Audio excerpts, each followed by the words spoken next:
तो student welcome आप सभी का आपके अपने यूट्यूब चैनल लक्ष्य एजुकेशन पोर्टल में। तो कैसे आप सब, आशा और उम्मीद करता हूं कि आप सब ठीक होंगे और आपके पेपर हैं वो अच्छे जा रहे होंगे। तो साथियों, जैसा कि आप सभी को पता है कि आज आपका 19 दिसंबर को कक्षा 12 हिंदी साहित्य का जो पेपर होने वाला है, आज हम उसी के ऊपर चर्चा वो करने वाले हैं। आप सब देख सकते हैं, अर्धवार्षिक परीक्षा सत्र 2024-25 का ये पेपर होने वाला है हिंदी साहित्य का, है ना। और साथियों, जैसा कि आप सभी को पता है कि 3 घंटे 15 मिनट आपको पेपर को हल करने के लिए दिया जाता है। कुल 70 नंबर का आपको पेपर है वो देखने को मिलेगा।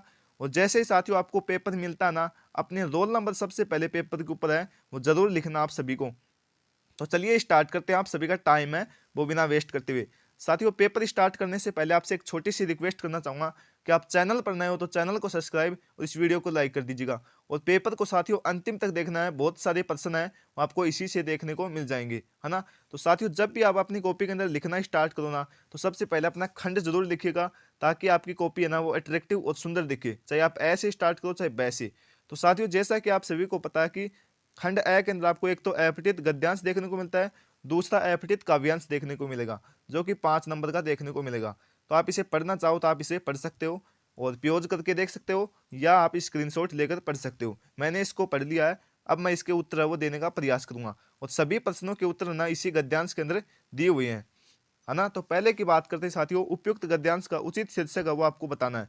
तो वो जगह में साथियों भारतीय संस्कृति, ऑप्शन नंबर ए यहाँ पर राइट जवाब करोगे। अगले की बात करते हैं साथियों, दूसरा कि भारतीय संस्कृति में बड़ा महत्व है, तो वह जगह में साथियों परिणाम का, है ना। ऑप्शन नंबर ए यहाँ पर राइट जवाब करोगे।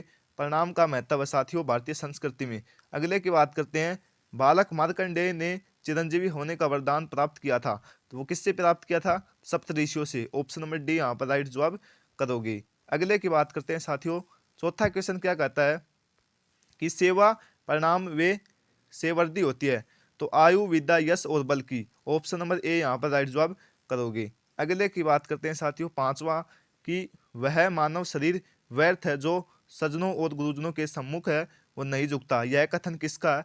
तो वो जगह संत तुलसी का, है ना। सभी के उत्तर हैं वो उसी गद्यांश के अंदर लिखे हुए हैं, आप पढ़ोगे तो आपको उत्तर वो पता चल जाएगा।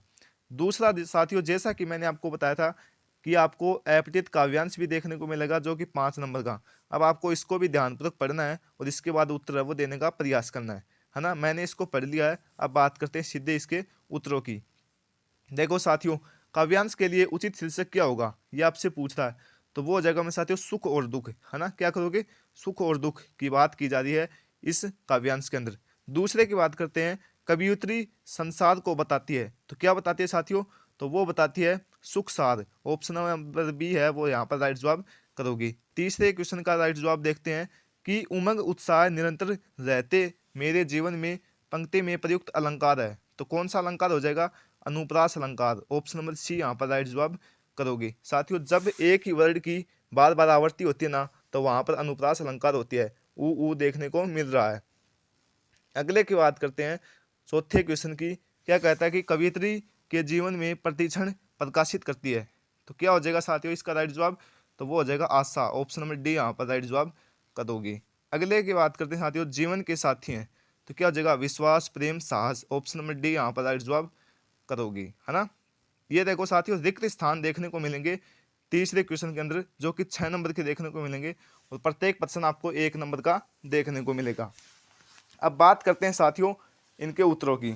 तो देखते हैं साथियों, और ये सभी है ना आपको व्याकरण से ही देखने को मिलेंगे। तो पहला साथियों, जिस गुण के कारण चित्त आनंद से द्रवित हो जाए उस उसे खालिस्तान गुण कहते हैं, तो क्या बोलोगे इसके अंदर? तो माधुर्य भर देना आपको। क्या बोलोगे? माधुर्य, ये यहाँ पर लिखना होता है।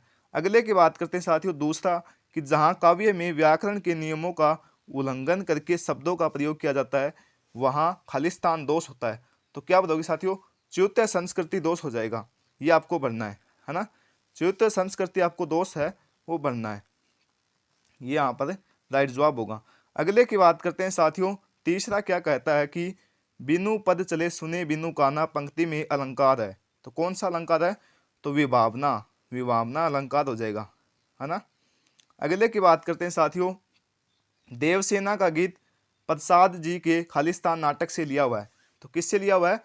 सकंदगुप्त, सकंदगुप्त से लिया हुआ है। अब साथियों इसके याद करने की ट्रिक बताऊं ना आपको, देखो ऐसे आपको याद करना है। देवसेना का गीत देश, ऐसे आपको याद करना है, देश ना, देवसेना का गीत और सकंदगुप्त। और साथियों वो है कार्नेलिया का गीत है, वो किससे लिया हुआ है, चंद्रगुप्त से, तो उसको याद करना है कांच। साथियों देखने को मिलता है कार्नेलिया और च से चंद्रगुप्त, ये आपको जरूर ध्यान में रखना, इसी के अंदर कई बार कंफ्यूज हो जाते हैं। अगले की बात करते हैं साथियों, इलाहाबाद का विशाल संग्रहालय खालिस्तान देन है, तो जवाहरलाल नेहरू, JLN, है ना, जवाहरलाल नेहरू हो जाएगा। अगले की बात करते हैं, छठा क्वेश्चन, यासिर अराफात का संबंध किस देश से है, तो वो जगह में साथियों फिलिस्तीन, क्या हो जाएगा, फिलिस्तीन, सॉरी फिलिस्तान, ये आपको पढ़ना है। अगले की बात करते हैं साथियों, चौथा क्वेश्चन जो कि आपको 12 क्वेश्चन देखने को मिलेंगे, जो कि प्रत्येक एक एक नंबर का देखने को मिलेगा, और इनके उत्तर आपको 20 शब्दों के अंदर देना होता है। अब पहला क्वेश्चन देखते हैं, मीडिया की भाषा में बीट किसे कहते हैं, तो साथियों इसके उत्तर की बात करें तो इसका उत्तर हो जाएगा कि विभिन्न विषयों से जुड़े समाचारों के लिए संवाददाताओं के बीच काम का विभाजन और आमतौर पर उनकी दिलचस्पी और ज्ञान को ध्यान में रखकर किया जाता है, उसे मीडिया की भाषा में बीट है वो कहा जाता है। दूसरे की बात करते हैं साथियों, विशेष लेखन के दायरे में आने वाले क्षेत्रों के नाम लिखो, तो क्या हो जाएगा साथियों, पहला तो रिपोर्टिंग, क्या बताओगे, रिपोर्टिंग। दूसरे की बात करें साथियों तो दूसरा हो जाएगा फीचर, है ना, फीचर, ये साथियों क्षेत्र हैं विशेष लेखन के। तीसरा हो जाएगा साथियों टिप्पणी, चौथा साक्षात्कार, पांचवा लेख, और समीक्षा भी आप लिखना चाहो तो लिख सकते हो। अगले की बात करते हैं साथियों, तीसरा क्वेश्चन, ठग ठाकुरों से निराला जी का किसकी ओर संकेत है, तो वो हो जाएगा मैं साथियों, इसके माध्यम से ना समाज के जो धोखेबाज लोग हैं उसकी ओर संकेत करते हैं कवि निराला जी, है ना, ये आपको जरूर ध्यान में रखना है। अगले की बात करते हैं साथियों, चौथा क्वेश्चन कि मैंने देखा एक बूंद कविता में किसका महत्व उजागर किया गया है, तो वो किया गया है मेरे साथियों, इसके माध्यम से मैंने देखा एक बूंद के लेखक कौन है, तो अगेय जी, जो मैं आपको बता रहा हूँ उसी तरीके से आपको लिखना है। इसके माध्यम से अगेय जी कहते हैं कि समुद्र से अलग होती एक बूंद भी क्षण भंगुर के बारे में बताती है, और प्रत्येक क्षण के बारे में यहाँ पर बताया गया है, इसी का महत्व है वो दिया जा रहा है। अगले की बात करते हैं साथियों, पांचवा कि जायसी द्वारा विचलित पद्मावत के 12 मासा अंश के लिए विरह का मार्मिक वर्णन कीजिए, या आप बता देना। अगले की बात करते हैं साथियों, विद्यापति की प्रमुख रचनाओं का नामालोक कीजिए, तो कौन कौन सी रचनाएं हैं, तो वो हो जाएगी साथियों, एक तो पदावली, क्या हो जाएगी, पदावली हो जाएगी। दूसरी की बात करते हैं कीर्ति, कीर्ति पताका हो जाएगी, कीर्ति, कीर्ति पताका हो जाएगी साथियों। तीसरी की बात करते हैं कीर्ति लता हो जाएगी, ये जो आपको ध्यान में रखनी है, देखने को मिल सकती है। अगला साथियों ये देखो छठा क्वेश्चन है कि केशव दास के अनुसार देवी सरस्वती की उदारता का वर्णन करते हुए असफल सिद्ध हुए, ये आपको लिखना है। अगला है रावण की सभा में श्री राम का शांति दूत बनकर कौन गया, तो वो गया था अंगद, कौन गया था, अंगद गया था, वीर अंगद।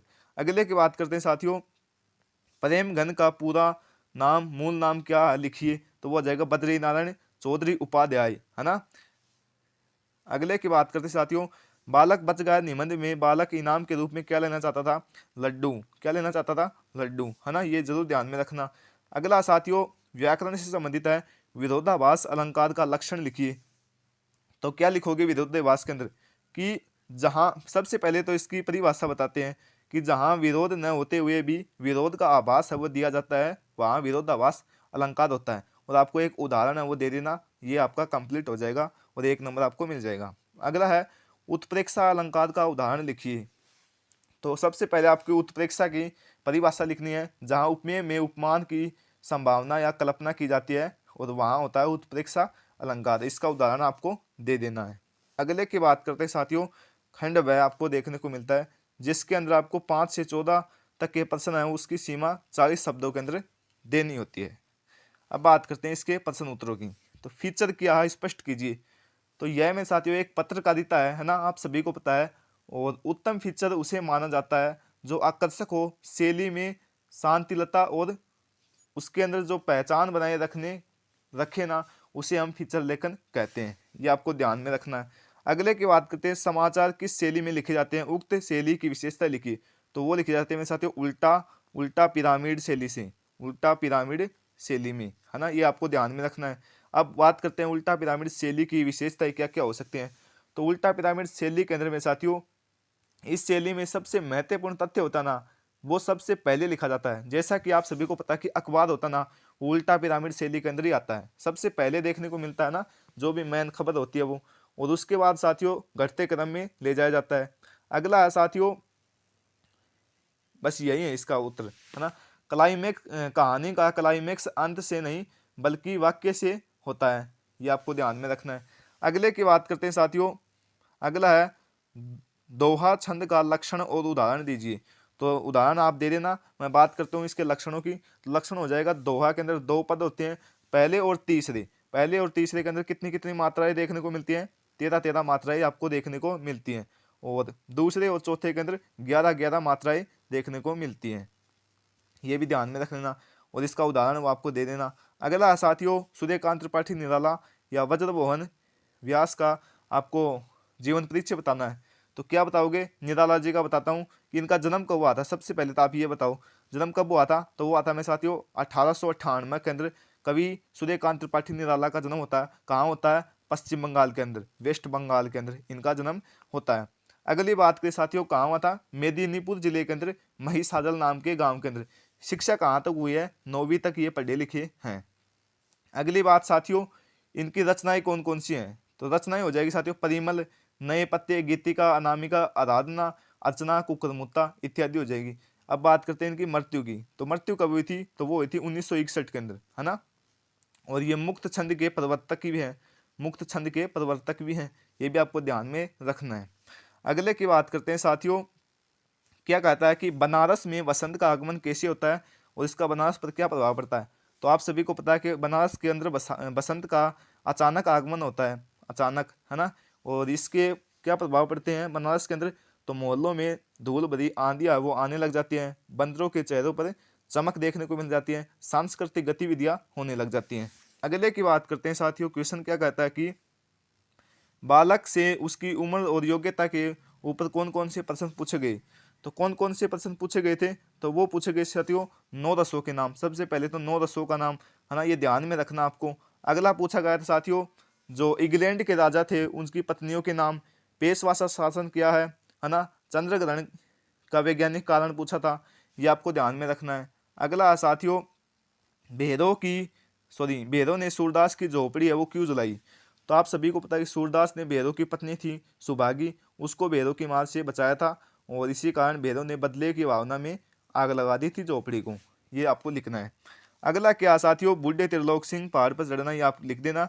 कोयया किसे कहते हैं, कोई में एक पुष्प है, क्या साथियों, पुष्प है ना, जो कि समुद्र के अंदर देखने को मिलता है। और इसका दूसरा नाम है एक साथियों कुमुद, क्या बोलते हैं, कुमुद। और या बोलते हैं कोकरबेला, कोकरबेला, है ना, ये भी ध्यान में रखना। 2024 की जो बोर्ड परीक्षा हुई थी ना साथियों, उसके अंदर देखने को मिला था कि कुमुद किसे कहते हैं, है ना, ये आपको ध्यान में रखना है। ऐसा ही क्वेश्चन पूछा गया था कि कुमुद क्या है, खालिस्तान के अंदर नहीं, उसके अंदर एमसीक्यू टाइप क्वेश्चन के अंदर, तो ये ध्यान में रखना आपको। अगला साथियों, अब मालवा वैसा नहीं रहा जैसा गिरता था, इसका कारण लिख देना। खंड 6 यहाँ से स्टार्ट होता है। आप ये अपनी बुक के प्रश्न उत्तर हैं, अंतरा बुक के देख सकते हैं आप, बड़ी बहुदिया वाला संबंधिया वाले पार्ट से लिया हुआ है, 3 नंबर का देखने को मिलेगा। चाहो तो आप ये कर सकते हो, शेर कहानी का मूल भाव स्पष्ट कीजिए तो हम लाख बार बनाएंगे, ये दूसरी बुक का अंतराल का लिया हुआ है ना। झोपड़ी वाले गर्मी से और लू से बचने का विवरण दीजिए। और अगला क्वेश्चन साथियों, कविता लेखन में किन किन बातों को ध्यान में रखना चाहिए। तो मन है वो एकाग्र होना चाहिए, वातावरण शुद्ध होना चाहिए, शब्दों के बारे में ज्ञान होना चाहिए कविता लिखने के लिए, ये ध्यान में रखना आपको, है ना। अगला साथियों 18वां क्वेश्चन क्या देखने को मिलेगा, सह प्रसंग व्याख्या। तो आप ये आपको 4 नंबर का देखने को मिलेगा, और आप इसे कैसे करोगे, तो आपको सबसे पहले तो ये पढ़ना होगा कि कहाँ से लिया हुआ है ये, देखो यहाँ पर। तो ये साथियों कहाँ से लिया हुआ है ये आपको पता होना चाहिए। तो वो लिया हुआ है मेरे साथियों, आप सभी को पता है कि पहला अध्याय है हमारा, वो है मेरे साथियों जयशंकर प्रसाद जी द्वारा रचित कार्नेलिया का गीत से लिया हुआ है ना। तो आपको पता होना चाहिए। तो सबसे पहले आप लिखोगे सह प्रसंग, कहाँ लिखोगे, सह प्रसंग, और नीचे अंडरलाइन करना है। उसके बाद आप लिखोगे कि प्रस्तुत काव्यांश हमारी पाठ्य पुस्तक अंतरा भाग 2 में कवि जयशंकर प्रसाद द्वारा रचित अध्याय कार्नेलिया का गीत से लिया गया है, और इसमें जो बताया गया है एक लाइन उसकी लिखनी है कि कार्नेलिया ने इसमें भारत के प्राकृतिक सौंदर्य का वर्णन किया है। और आप चाहो तो ये भी लिख सकते हो कि कार्नेलिया का गीत कहाँ से लिया गया है, चंद्रगुप्त नाटक से लिया गया है। अब इसके बाद आपको लिखनी होती है व्याख्या, उसके बाद भी यह लिखकर अंडरलाइन कर देना और यहाँ से आपको स्टार्ट कर देना, ये है ना। तो इसके अंदर आपको सबसे पहले लिखना है कि कवि कहते हैं, उसके बाद आपको जो इसकी हिंदी बनती है वो आपको लिख देना। तीसरा आपको लिखना होता है विशेष। विशेष के अंदर आप क्या लिखोगे कि छायावादी शैली का चित्रण किया हुआ है ये, है ना। प्रस्तुत काव्यांश में अलंकार होता है, इसके अंदर अनुप्रास अलंकार तो आप सभी के अंदर लिख सकते हो, होता है ना। अगला भारत की महत्ता का वर्णन किया गया है। तीसरा साथियों बस आप ये लिख देना, भाषा सरल है, एक ये लिख देना और आपको नंबर है वो 4 कंप्लीट मिल जाएंगे, 4-5 नंबर, है ना। ऐसे आपको तैयार करना, चाहो तो आप ये कर सकते हो। ये आप सभी को पता है कहाँ से लिया हुआ है, गीतावली से लिया हुआ है, पद है ना तुलसीदास के, वहाँ से लिया हुआ है। और ऐसे ही लिखना जैसे मैंने आपको बताया था 3 पॉइंटों के अंदर। अगले की बात करते हैं साथियों, 19वां क्वेश्चन, ये भी आपको 4 नंबर का देखने को मिलेगा और ये गद्यांश है साथियों, है ना। तो ये कहाँ से लिया हुआ है, हमारा पहला अध्याय है ना वो है प्रेम घन की छाया समर्ति गद्यांश का, उससे लिया हुआ है, जिसके लेखक कौन है, रामचंद्र शुक्ल, रामचंद्र शुक्ल। साथियों आपको ना सभी कविताओं के नाम और साथियों जो भी है ना गद्यांश के जो हमारे अध्याय हैं उनके लेखकों के नाम और उनके अध्याय के नाम है वो आपको पता होना चाहिए, तभी आप ये कर सकते हो। नहीं तो आपको वहीं के वहीं आपका नंबर है वो काट लिया जाएगा, ना पता होगा तो, है ना। जरूर ध्यान में रखना है। अगले की बात करते हैं साथियों, ये देखो कहाँ से लिया हुआ है, ये हमारा लिया हुआ है जहाँ कोई वापसी नहीं, निर्मल वर्मा के पाठ से लिया हुआ है, ये आपको ध्यान में रखना है। अगला 28वां क्वेश्चन जो कि आपको 5 नंबर का देखने को मिलेगा, 400 शब्दों के अंदर कितने पेज भरने होंगे, 2 पेज, 2 पेज आपको भरने होंगे इसके अंदर। तो देखो मेरा प्रिय साहित्यकार लिख सकते हो, भ्रष्टाचार एक, विकराल समस्या, राष्ट्रीय एकता आवश्यकता, यदि मैं प्रधानमंत्री होता, विद्यार्थी जीवन अनुशासन, ये आप कर देना, ये राइट हो जाएगा। सबसे पहले आपको क्या लिखना होता है, निबंध लिखो तब प्रस्तावना, प्रस्तावना आप लिखते हो ना, आप सभी को पता है। उसके बाद उससे संबंधित 2-3 पॉइंट लिखते हो, उसके बाद आपको लिखना होता है लास्ट के अंदर उपसंहार, है ना, क्या किसका वर्णन किया हुआ है ये आप लिख देना, है ना। तो साथियों बस यहीं तक ही था अपना पेपर, और अब आपको ये बताना है कि पेपर कैसा, इजी है या हार्ड, है ना। कमेंट जरूर करना। दूसरी बात साथियों, चैनल पर नए हो तो चैनल को जरूर सब्सक्राइब कर देना। और सबसे पहले आपको बेस्ट ऑफ लक, और मिलते हैं अगले नेक्स्ट वीडियो के अंदर अगले पेपर को लेकर। तब तक के लिए जय हिंद जय भारत। और हाँ लाइव क्लास होगी, उसके अंदर सभी जुड़ना, मैराथन क्लास होगी, है ना। ओके बाय बाय, जय हिंद जय भारत।